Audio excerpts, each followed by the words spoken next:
নমস্কার, আমি সুপর্ণা। আজ আমি আপনাদের শোনাব প্রভাত কুমার মুখোপাধ্যায়ের লেখা ধর্মের কল।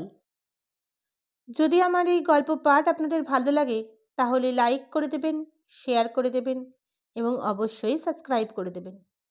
চলুন শুরু করা যাক ধর্মের কল। হারাধন চট্টোপাধ্যায়ের প্রতিমার মতো কন্যা মনোরমা 15 বৎসর বয়সে বিধবা হইয়া গেল। সেকালের কথা। পিতা বিক্রমপুর হইতে বিষ্ণু কুকুরের সন্তান এক দিগ্গজ কুলীন দেখিয়া জামাতা করিয়াছিলেন। 2 বেলা মাছ ভাত খাওয়া এবং সিঁদুর পরিতে পাওয়া ছাড়া মনোরমা আর কোনো সধবা সুখের অধিকারিণী ছিল না। তথাপি তাহার এই তরুণ বৈধব্য পিতা মাতা অত্যন্ত শোকাতুর হইয়া পড়িলেন। মনোরমাও তাহাদের দেখিয়া দিন কতক একটু কাঁদিল, মুক্তি ম্লান করিয়া রহিল। কিন্তু আসলে তাহার নিজের বুঝিবার সাধ্য ছিল না। তাহার কি বা ছিল, কি বা গেল। মেয়েটির বছর 15 বয়স যদিও, কিন্তু বুদ্ধি ও প্রকৃতি শিশুবৎ। শরীরের সঙ্গে সঙ্গে তাহার মনের বৃদ্ধি এ পর্যন্ত হয় নাই। ঠিক এই সময়ে গ্রামে আর একটা দুর্ঘটনা ঘটিয়া গেল। ব্রজহরি মুখোপাধ্যায়ের 17 বর্ষ বয়স্ক পুত্র হীরালাল পিতামাতাকে শোকে ভাসাইয়া চিতারোহণ করিল। ব্রজহরির স্ত্রী হৈমবতী অনেকগুলি সন্তানের মুখ দেখিয়াছিলেন। একে একে 5টিকে যমের মুখে সমর্পণ করিলেন। একটি যখন 12 বৎসরের তখন সন্ন্যাসীরা তাকে চুরি করিয়া লইয়া যায়। সে আজ 10 বৎসরের ঘটনা। এখন শুধু একটি রহিল, সেটি 2 বৎসরের। তা যেরকম অদৃষ্ট, উহার আশায় কি আর ভরসাই বা কি। শোকের প্রথম বেগ কতকটা প্রশমিত হইলে ব্রজহরি স্ত্রীর সহিত পরামর্শ করিলেন গৃহ সংসার আর কাহার জন্য। চলো গিয়া তীর্থবাস করা যাওক। বাড়ি বাগান বিষয় সব বিক্রয় করিয়া গরু বাছুর বিলাইয়া দিয়া বাস উঠাইয়া কাশিতে বসিয়া হরিনাম করা যাওক। এই গুড়াটুকু যদি বাঁচে তখন আবার সব হইবে। কিন্তু সংসারের মায়া বড় মায়া, গৃহত্যাগ করা বড় কঠিন। আরো কিছুদিন পরে স্থির হইল বাসা উঠাইয়া কাশী যাইবার কল্পনা আপাতত স্থগিত রাখিয়া মাস 2 তীর্থ ভ্রমণ করিয়া আসা যাওক। মনোরমা এইসব শুনিয়া বাড়ি আসিয়া বলিল, মা, আমিও যাব কাকিমার সঙ্গে। ব্রজহরি হারাধনের দূর সম্পর্কীয় আত্মীয়া, উভয় পরিবারের বহু দিনের সম্প্রীতি। তাহার পিতামাতা উভয়েই আপত্তি করিলেন। মনোরমা কাঁদা কাটা করিল। এক বেলার এক মুঠা অন্ন তাহার পরিত্যাগ করিতে উদ্যত হইল। চোখের জল মুছিতে মুছিতে তাহার মা তখন স্বামীকে বুঝাইয়া বলিলেন, মত করাইলেন। কাশী রেল তখন নূতন খুলিয়াছে। লোকেরা তখন কাশী যাইবার ভারী ধুম। নৌকাপথে যে কাশী যাইতে 1 মাসেরও অধিক সময় লাগিত, সেই কাশী 2 দিনের পথ হইয়া পড়িল। ইহাদের কাশী যাইবার পরামর্শ শুনিয়া পাড়ার কলুগিন্নি আসিয়া বলিল, বামুন দিদি, আমাকে যদি নিয়ে যাও সঙ্গে করে তাহলে তোমাদের চরণ সেবা করি, 2টি পেশাদ পাই, আর বাবা বিশ্বনাথের মাথায় একটু গঙ্গা জল 2টো বিল্লিপত্র দিয়ে আসি। কুলুগিন্নির প্রার্থনা বিফল হইল না। যাত্রার দিন স্থির হইল 28 ফাল্গুন। যাইবার উৎসাহে মনোরমা তো আহার নিদ্রা পরিত্যাগ করিল। এমনভাবে চলিতে বলিতে লাগিল যেন তাহার সর্বনাশ হয় নাই, কপালে যেন পড়ে নাই। সে যেন সেই মনোরমাই আছে। তাহার এই প্রফুল্লতায় তাহার পিতা মাতাও কিঞ্চিত সান্ত্বনা লাভ করিলেন। কাশীর বিশ্বনাথ অপেক্ষা মগরার রেল দেখিবার জন্যই মনোরমা শতগুণ অধিক ব্যগ্র হইয়া পড়িল। গ্রামের কত লোক কলিকাতা গিয়াছে, বর্ধমান গিয়াছে, তাহারা যে ব্যাখ্যাটা করে, যাহারা কোথাও যায় নাই, তাহারা 7 ক্রোশ দূর স্টেশনে গিয়া শুধু রেলগাড়ি দেখিয়া চক্ষু সার্থক করিয়া আসিয়াছে। সেই রেলে মনোরমা চড়িবে। উহ, ভাবিতে তাহার বুক গুড়গুড় করিতে লাগিল, শরীর কাঁপিয়া উঠিতে লাগিল। শব্দে ভয় করিবে না তো? না জানি সে কি শব্দ। বর্ষাকালে জলে যখন সমস্ত মাঠ ভরিয়া গিয়াছিল, তখন একদিন অনেক রাত্রে মার কাছে শুনিয়া মনোরমা রেলের শব্দ শুনিতে পাইয়াছিল। অতি ক্ষীণ, শুধু একটা অনেক অনেক দূরের গম গম গম শব্দ। আহ, 28শে ফাল্গুন কবে আসিবে গো? মনোরমার আরাধনায় 28শে ফাল্গুন আর না আসিয়া থাকিতে পারিল না। রাত্রি 1 প্রহর থাকিতে যাত্রা করিতে হইবে। যথাসময়ে দুখানি গরুর গাড়ি ভাঙা লণ্ঠনের মধ্যে প্রদীপ জ্বালাইয়া চক্র শব্দে সুপ্ত গ্রামবাসী কর্ণে বিদায়ের করুণ গীতি গাহিতে গাহিতে বাহির হইয়া গেল। মগরায় যখন গাড়ি পৌঁছিল তখন বেলা 9টা। গাড়ি যখন বাজারে প্রবেশ করিতেছে, সেই সময় অদূরে একখানা এঞ্জিন বংশীধ্বনি করিতে করিতে ছুটিয়া আসিল। তাহা দেখিয়া মনোরমার যে আমোদ, কাকিমার গলা জড়াইয়া, ওগো কাকিমা, ওটা কি গো? 1টার সময় পশ্চিমের গাড়ি। দোকানে নামিয়া বিশ্রাম ও হারাদি হইল। যথা সময় ট্রেন ছাড়িল। তখন সহসা সমস্ত উৎসাহ, সমস্ত আনন্দ মনোরমাকে ছাড়িয়া চলিয়া গেল। শব্দে দোলানিতে তাহার মাথা ঘুরিতে লাগিল। ভয়ে জানলার বাহিরে চাহিতেও পারিল না। শেষে হৈমবতীর কোলে মাথা দিয়া ঘুমাইয়া পড়িল। তিনি তাহার কপালে হাত বুলাইয়া আঁচল দিয়া মাথায় বাতাস করিতে করিতে লাগিলেন। রাত্রি কাটিল। পরদিন মনোরমা সম্পূর্ণ সুস্থ লাভ করিল। জানলার কাছে বসিয়া মাঠ, ক্ষেত, নদী, পাহাড় দেখিতে 2 বৎসরের খোকাকে দেখাইতে লাগিল। পাহাড় দেখিয়া একেবারে উন্মত্ত। কোন কোন পাহাড় সবুজ গাছপালায় ভরা, আর কোন কোনটা ওরকম শুকনো পোড়া মতন কেন কাকিমা? সব পাহাড় কি আর সমান হয় বাছা? সব মানুষ কেন তবে সমান? সমান কোথায়? সমান মা বলিয়া হৈমবতী মুখ ফিরাইয়া 1 বিন্দু জল চক্ষু হইতে আঁচলে লইলেন। কাহার জন্য? তাহার পরদিন প্রভাতে মোগল সরাইয়ে নামিতে হইল। সেখানে অনেক পাণ্ডা আসিয়া বসিয়া আছে। একজন ব্রজহরিকে দখল করিয়া ফেলিল। মোগল সরাই হইতে অন্য গাড়ি বজঘাট। ব্রজঘাট স্টেশন ঠিক গঙ্গার ওপর। তাহার কাশীর সৌধমণ্ডলী মালা নব বৌদ্র লোককে ঝকঝক করিতেছে। পুণ্যময়ী জাহ্নবী সফেন তরেং তুলিয়া বহিয়া চলিয়াছে। তাহা দেখিয়া ট্রেন শুদ্ধ লোক জয় বাবা বিশ্বনাথজিকে জয় বলিয়া বারংবার উন্মত্তবৎ চিৎকার করিতে লাগিল। ইহারাও কাশীর পানে বদ্ধ দৃষ্টি হইয়া গলায় কাপড় দিয়া জোড়হাত করিয়া প্রণাম করিলেন। হৈমাবতী বলিলেন, জয় বাবা বিশ্বনাথ, হে মা অন্নপূর্ণা, মনোবাঞ্ছা পূরণ করো। এত সাধু সন্ন্যাসী এখানে তোমার সেবা করছে, আমার বাচ্চাকে যেন দেখতে পাই। দেবদেবের মহাদেব বাবা বিশ্বনাথ, দোহাই বাবা, 7 দোহাই তোমার। বিশ্বনাথ বিশ্বের অল্প লোকেরই প্রার্থনায় কর্ণপাত করিয়া থাকেন। হৈমবতী সেই অল্পের মধ্যে একজন পরিগণিত হইলেন। তিনি 10 বৎসরের হারানো পুত্রের দেখা পাইয়াছেন। সেদিন তাহার কালভৈরবের বাড়ি পুজো দিতে যাইতেছিলেন। পথে সাধনানন্দ স্বামীর মঠ। পাণ্ডা বলিল, মাই, সাধনানন্দ স্বামীজিকেও দেখিবে না? বড় ভারী মহাত্মা আছে। সকলে সাধনানন্দ স্বামীকে দর্শন করিলেন। স্বামী তখন অধ্যাপনায় নিযুক্ত।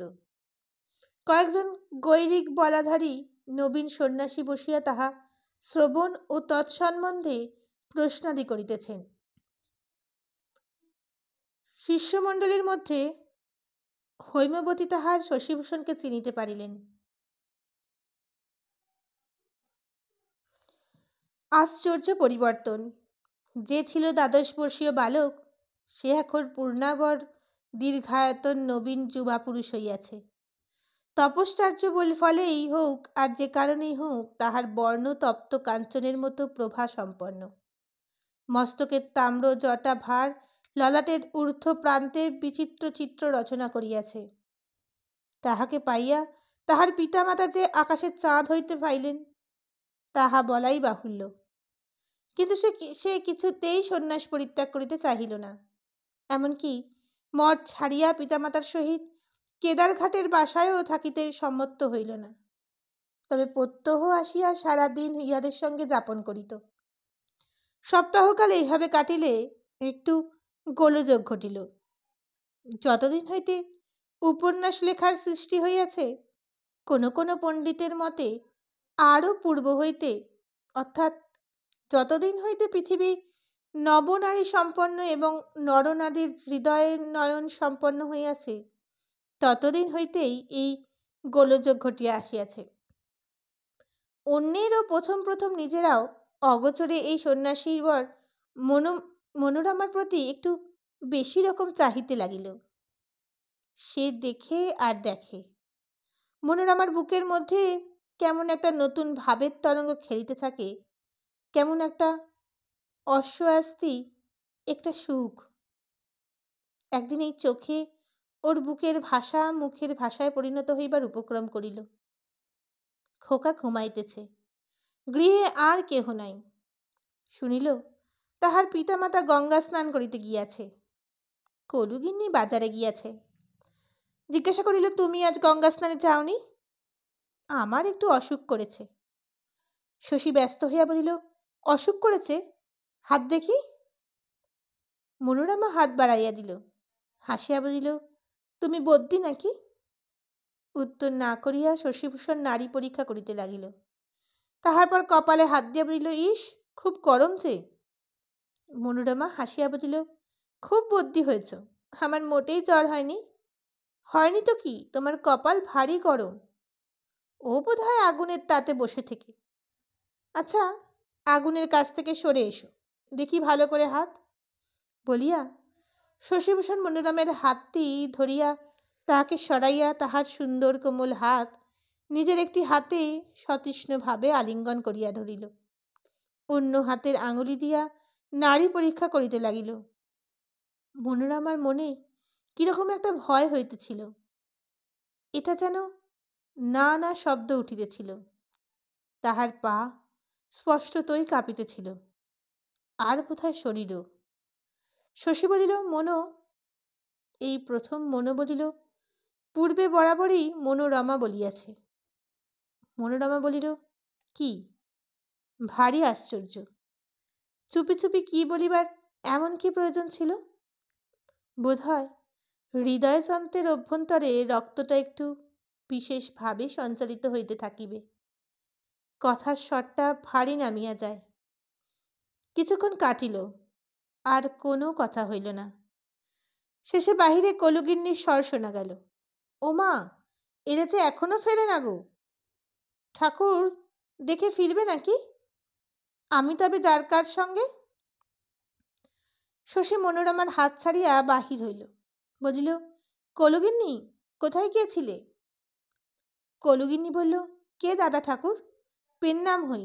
দেখ না, ৮ পয়সার এই রত্তা থোর, দেশে হলে কেউ ছোঁয়াও না। বললাম, ও মাগি, ক্যারোর ব্যারোর করে কী সব বললে, কিছুই বুঝতে পারলাম না। গাল দিচ্ছে মনে করে আমিও যা নয় তাই বলে গাল দিয়ে চলে এলাম। শশীভূষণ এই নালিশে কিছুমাত্র মনোযোগ না করিয়া প্রস্থান করিল। সেদিন সারা দিন আর শশী আসিল না। মঠে গিয়া নিজের ঘরের দুয়ার বন্ধ করিয়া দিল। প্রথম কিছুক্ষণ চুপ করিয়া বিছানায় পড়িয়া রহিল। মনে হইতে লাগিল যেন নেশা হইয়াছে, মাথাটা যেন ঝাঁঝা করিতেছে। মস্তিষ্ক একটু শীতল হইলে মনে হইতে লাগিল আজ যে মহা একটি দুষ্কর্ম করিয়া আসিয়াছে। নিজের চিত্তাচঞ্চলের বিষয়ে সে অবগত ছিল না। তাহার জন্য যে নিজেকে ক্ষমা করিত। এইরূপ চিত্তাচঞ্চল পূর্বে কখনো কখনো হইয়াছে, কিন্তু মনের পাপ কর্ম কখনো আত্মপ্রকাশ করে নাই। এই চাঞ্চল্য রক্ত মাংসের দুরবেচ্ছেদ্য ধর্ম, উন্মূলন করিবার উপায় নাই। সহ্য করিতে হইবে, সংযত থাকিতে হইবে, ইহাই ধার্মিকের সজ্জনের কর্তব্য। কিন্তু অদ্য প্রভাতে সে সংযম তাহার কোথায় গেল? আজ সে কি করিয়া বসিল? আর কখনো আকাঙ্ক্ষা লইয়া কোনো স্ত্রী জাতিকে সে স্পর্শ করে নাই। আজ কি হইল? নিজের প্রতি ধিক্কারে অনুশোচনায় শশীভূষণ অস্থির। ওহ, এই তার সন্ন্যাস ধর্ম! এত গর্ব, এত তেজ, সব মুহূর্তের মধ্যে পদক ধর্মে লুণ্ঠিত হইল। পুরাণ স্মরণ করিল। অপ্সরা পাঠাইয়া দেবতাগণ মুনিগণের তপভঙ্গ করিবার চেষ্টা করিতেন, চিৎশক্তির পরীক্ষা লইতেন। সে কত কঠিন পরীক্ষা! তাহার তুলনায় এ কি? কিছুই নয়, পরীক্ষাই নয়। তবু তো তাহার ওই লজ্জাকর পরাজয়। ক্রমে মনে হইল, মুনিগণের শত শত বর্ষের সাধনা সে তো পরশ্ব জন্মগ্রহণ করিয়াছে মাত্র। 10 বৎসর সে যাহা করিয়াছে তাহা তো তপস্যা নহে। খান কতক ব্যাকরণ পড়িয়াছে, কাব্য পড়িয়াছে, দর্শনের সূত্র মুখস্থ করিয়াছে, শ্রুতির স্তাব্য নকল করিয়াছে মাত্র। একটু একটু করিয়া তাহার মনে সান্ত্বনার আলোক ক্রমশ পড়িতে লাগিল। ভাবিল, মরি, মুনিগণই বা কি চিৎশক্তির পরিচয় দিয়াছেন? অধিকাংশই তো পরাজিত। পুরাণের আরো অনেক কথা মনে পড়িল। তাহাতে আত্মসান্ত্বনার পথ আরো পরিষ্কৃত হইতে লাগিল। তখন চিন্তা করিল, এই ভ্রম মনে পোষণ করা কেন? সে তো সন্ন্যাসী নয়, বিদ্যা শিক্ষার জন্য এতদিন ব্রহ্মচর্যব্রত পালন করিতেছিল মাত্র। তাহার পিতামাতার সপ্তাহব্যাপী করুণা শক্তি ক্রমে ক্রমে মনে পড়িতে লাগিল। আমার আর কেহ নেই বাবা, বাড়ি চল। আমার ঘর অন্ধকার, আমার চক্ষের মণি তুই।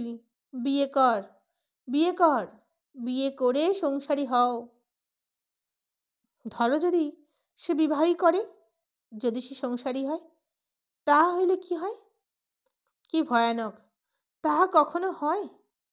গুরু সাধনানন্দ বলিবেন কি? সহচারীবৃন্দ বালগোপাল, করুণানন্দ, মাধ্য উপপাধ্যায়, সীতাপতি বলিবে কি? তখন ভাবিল, কি আশ্চর্য! কে কি বলিবে না বলিবে তাহাই ভাবিয়া আমি নিজের কর্তব্য স্থির করিব? কি বলিবে?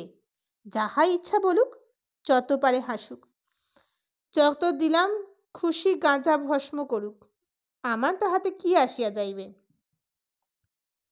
নিজের ভবিষ্যৎ জীবন কল্পনা করিতে চেষ্টা করিল। এই চুল নাই, গৈরিক বসন নাই, দেশে গিয়াছে, বিবাহ করিয়াছে, ঘরে বধূ। দেখি কেমন বধূ? মনোরমা? ছি, মনোরমা নয়, আর কেহ। কিন্তু মন মানিল না। বালকের হাত হইতে একটি খেলনা কাড়িয়া লইয়া সেটা লুকাইয়া অন্য শত শত খেলনা তাহার হাতে দিলেও সে যেমন আছড়াইয়া ফেলে, শশীভূষণও প্রণয়ের শিক্ষুও সেই রকম মনোরমা ভিন্ন অন্য কোনো দেবী, নারী বা কিন্নরীকে বধূত্বে গ্রহণ করিতে চাহিল না। তখন হঠাৎ 1 বৎসরের পুরাতন একটা ঘটনার কথা মনে হইল। 1 বৎসর পূর্বে বিদ্যাসাগর মহাশয়ের এক শিষ্য বিধবা বিবাহের শাস্ত্রীয়তা বিচার করিতে কাশী আসিয়াছিলেন। কাশীর পণ্ডিত সমাজে সে কি উত্তেজনা তখন জ্বলিয়া উঠিয়াছিল।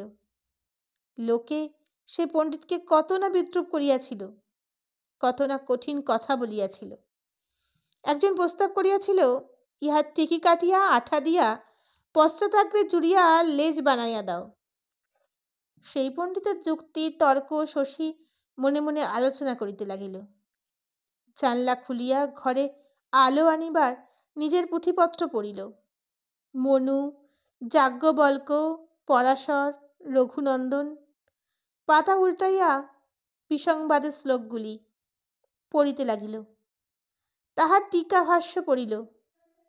স্বার্থের নতুন আলোকে সকল শ্লোকের অনুকূল অর্থই উপলব্ধি করিল। বিধবা বিবাহের আইন লইয়া বঙ্গদেশে কি প্রকার আন্দোলন হইয়াছিল সে জানিত না। সে ছিল কাশীতে। কাশীর পণ্ডিতগণ বিরোধ উপস্থাপন করিলেন বটে, কিন্তু দুই একজন মতও দিয়েছিলেন। বঙ্গদেশের উদ্যোগে আইন পাশ হইল বলিয়া কাশীর পণ্ডিতগণ তাবৎ বাঙালিকে খ্রিস্টান বলিয়া নিন্দা করিয়াছিলেন। সুতরাং শশীভূষণ সিদ্ধান্ত করিল বাঙালির চক্ষে এটি আর নিন্দনীয় নহে। সন্ধ্যার পূর্বে স্থির করিল মনোরমাকে যথাশাস্ত্র বিবাহ করিবে। এই সকল শাস্ত্র দেখাইয়া, যুক্তি দেখাইয়া উভয়ের পিতামাতাকেই স্বমতে আনয়ন করিবে। হায় বালক! যখন বাহির হইল তখন বিশ্বেশ্বরের আরতির ঘণ্টা বাজিতেছে। দলে দলে লোক মন্দিরাভিমুখে ছুটিয়াছে। কি সুন্দর সুগম্ভীর দৃশ্য! সহস্র কঠোরোচ্চারিত মন্ত্রময় বন্দনা গানে। আরতির পর শশীভূষণ কেদারঘাটে বসায় আসিল। দেখিল বাড়িতে মনোরমা ছাড়া আর কেহ নাই। শশীকে দেখিয়া মনোরমা আহ্লাদে চঞ্চল হইয়া উঠিল। মনো, সবাই কোথা? তারা সবাই আরতি দেখতে গেছে, এখনো ফেরেনি তো। আমিও আরতি দেখতে গিয়েছিলাম, ভিড়ে বোধহয় তাহাদের দেখিতে পাইনি। তারা অন্নপূর্ণার আরতি দেখে ফিরবেন হয়তো। কেমন আছো মনো? ভালো আছি। সারা দিন আসনি কেন? এই এবার যে এলাম। এখন আর শিগগিরই যাচ্ছি না। তা জানো? সত্যি মঠে যাবে না? না, মঠ ছেড়ে দিয়েছি। এবার সংসারী হব, বিয়ে করব মনো। সত্যি? কাকিমা তাহলে কত খুশি হবেন। কখন ঠাকুর দেবতাকে মানত করেছেন বলিয়া মনোরমা ঘামিতে লাগিল। দুজনে অনেক কথা হইল। যে কথা চোখে চোখে অনেকবার হইয়া গিয়াছিল সেই কথা মুখে মুখেও হইল। শশী বলিল, বিধবা বিবাহ এখন শাস্ত্রসঙ্গত হইয়াছে। সে উভয়ের পিতামাতাকে বুঝাইয়া তাহাকে বিবাহ করিবে। মূঢ় বালিকা সংসারে কিছুই জানিত না, এ কথা ধ্রুব সত্য বলিয়া বিশ্বাস করিল।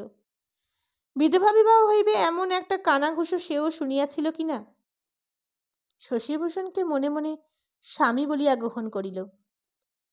শশী বলিল, আজ রাতেই তবে মাকে বলি? মনোরমা বলিল, না, দেশে গিয়ে বলো। শশী মনোরমার হাতটি ধরিয়া বলিল, কেন মনো? তাহলে আমার ভারী লজ্জা করবে। আমি আর তোমার সঙ্গে কথা কইতে পারবো না। এ বাড়িতে যতদিন আছি ততদিন বলো না, তোমার দুটি পায়ে পড়ি। শশী বলিল, তবে দেশে গিয়েই বলবো। পিতামাতা ফিরিলেন। শশীর মা যখন শুনিলেন শশী আর মঠে যাইবে না, বাড়িতেই থাকিবে, তিনি হাতে স্বর্গ পাইলেন। মনের সুখে বেশি করিয়া ঠাকুর দেখিয়া বেড়াইতে লাগিলেন। এই দুটি যুবক যুবতীও বেশি করিয়া পরস্পরের নিরালা সঙ্গ লাভ করিতে লাগিল। শশীর পিতামাতা বহু অদূরদর্শী। অবশ্য শশী বা মনোরমা যে পরস্পরকে বিবাহ করিবার কথা ভাবিতেও পারে, এ তাহাদের মস্তিষ্কে প্রবেশ করে নাই। তথাপি এই দুজনের প্রতি তাহাদের একটা কর্তব্য ছিল। ইহাদের নিভৃত সাক্ষাতের অবসর দেওয়া অবশ্যই তাহাদের উচিত ছিল না। কিন্তু দুইটি কারণে তাহাদের এ ভ্রান্তি উপস্থিত হইয়াছিল। প্রথম, শশীর বিদ্যাবুদ্ধি ও ধার্মিকত্ব। দ্বিতীয়, সন্তান স্নেহে আমার ছেলে দেবতুল্য সে কখনো, ইত্যাদি। শেষে দেশে ফিরিবার সময় হইল। শশীর মাতা ক্রমাগত মনোরমার সঙ্গে পরামর্শ করিতেন কাহার মেয়ের সঙ্গে শশীর বিবাহ সম্বন্ধ করা যাইবে। একদিন নির্জনে শশীর কাছে এইসব গল্প করিতে করিতে মনোরমা বলিল, মাকে যখন তুমি বলবে যে আমাকেই বিয়ে করবে আর শাস্ত্র থেকে সব দেখিয়ে দেবে যে এত আছে, তখন মায়ের ভারী আহ্লাদ হবে বোধ হচ্ছে। মনোরমা মনে করিত এই আমার শ্বশুর, এই আমার শাশুড়ি। ভাবিত আমি যে ইহাদের পুত্রবধূ হইব তাহা এখনো জানিতেও পারিতেছে না। কি মজা! সকলেই দেশে ফিরিলেন। শশীভূষণকে দেখিয়া সকলেই আশ্চর্য হইয়া গেল। তাহার বাংলা কেমন বাঁকা বাঁকা হিন্দি সুরে হইয়া গিয়াছে। হৈমবতী দেশে আসিয়াই শশীর বিবাহের জন্য পাত্রী খুঁজিতে আরম্ভ করিলেন। শশী তাহাকে বলিল, মা, তোমার সঙ্গে একটা কথা আছে। কথা বলিল শুনিয়া মা আকাশ হইতে পড়িলেন। শশী বলিলেন, সে কি মা, শোনোনি বিধবা বিবাহ যে প্রচলিত হয়েছে, আইন হয়েছে? মা বলিলেন, আইনের মুখে আগুন। ইংরেজরা ম্লেচ্ছ, ওরা আইন করবে না কেন? ইংরেজরা ম্লেচ্ছ, কিন্তু বিদ্যাসাগর মশাই যে পরম পণ্ডিত, পরম হিন্দু, তিনি প্রমাণ করেছেন। মা বিদ্যাসাগরের প্রতি এমন একটি কটূক্তি করিলেন যাহা লেখনীর মুখে আনয়ন করা অসাধ্য। শশীভূষণ ভারী হতাশ হইল। ভাবিল, মা নিরক্ষর, আমার পিতা শাস্ত্রদর্শী, তিনি বুঝিবেন। পিতা শুনিয়া কানে আঙুল দিয়া বলিলেন, ছি ছি ছি, এতদিন শাস্ত্রচর্চার এই ফল তোমার? শশীর শাস্ত্রের তর্ক পড়িতে লাগিল। পিতা বলিলেন, মহাভারত এ কথার আলোচনাতেও পাপ আছে। শশী বিদ্যাসাগর মহাশয়ের কথা বলিলেন। পিতা বলিলেন, বিদ্যাসাগর হোটেলে খায়, এ কথা আমি সকর্ণে শুনেছি। একবার কোথাকার স্টেশনে বিদ্যাসাগর মহাশয়ের সহিত এক পণ্ডিতের দেখা হয়। পণ্ডিত জানিত না যে ইনি বিদ্যাসাগর। সে তর্কের মুখে বলিয়াছিলেন, বিদ্যাসাগর হ্যাটকোট পরে, হোটেলে খায়, আমি স্বচক্ষে দেখেছি। বিদ্যাসাগর মহাশয় হাসিলেন, বলিলেন, বিদ্যাসাগরকে চেনো তাহলে? সে উত্তর করিল, চিনি না, বিলক্ষণ চিনি, কতবার দেখেছি। এই গল্প বিদ্যাসাগর জীবনীতে আছে। ইহার অপেক্ষা প্রবলতর বিরুদ্ধ যুক্তি আর কি হইতে পারে? শশী যখন দেখিল পিতার কাছেও কুল পাইল না, তখন হতাশ হইয়া নিজের শয়নকক্ষে আসিয়া দুয়ার বন্ধ করিল। ঠিক এই সময় ওপাড়ার একটি কুটিরে শশীভূষণের নাম উচ্চারিত হইতেছিল। কুলগিন্নি তাঁতিদের সহিত কাশীর গল্প করিতেছিলেন। তাঁতি দিদি বলিল, আহা, বামনির ভাগ্যি ভালো, সে ছেলে যখন মরে গেল আমরা মনে করিলাম মাগিসোকে পাগল হয়ে যাবে। ধর্মকর্মের ফল আছে বৈকি কি, এই দেখো, ধর্ম করতে কাশি গেল বলেই না হারা ছেলেটিকে পেল। খাসা ছেলে, রাজপুত্তুরের মতো চেহারা, নিষ্ঠের শরীর কিনা। কুলগিন্নি মুখ বাঁকিয়ে বলিল, নিষ্ঠের কথার বলে কাজ কি? কলিকালে আবার ধর্ম আছে নাকি নিষ্ঠে আছে? তাঁতি দিদি শুনিয়া অত্যন্ত কৌতূহলী হইয়া জিজ্ঞাসা করিল, কিরকম কিরকম? কিরকম আবার? আমার মাথা আর মুন্ডু। অতঃপর চুপি চুপি অনেক কথা হইল। তাঁতিনি শুনিয়া অবাক হইয়া বলিলেন, গলায় দড়ি, গলায় দড়ি।